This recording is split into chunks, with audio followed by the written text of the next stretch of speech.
কেন আমার শাকটা কত সুন্দর কষানো হয়ে গেছে, আপনার দেখতেই পাচ্ছেন কতটা মুলাম হয়ে গেছে শাকটা।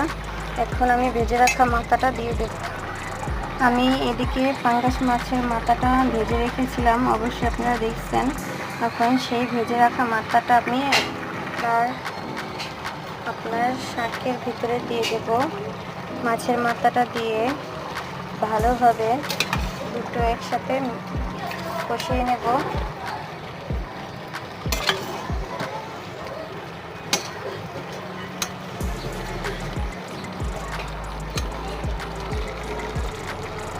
দেখেন আমার রান্নাটা হয়ে গেছে, দেখতে কতটা সুন্দর লাগতেছে আর কতটা কালার এসেছে।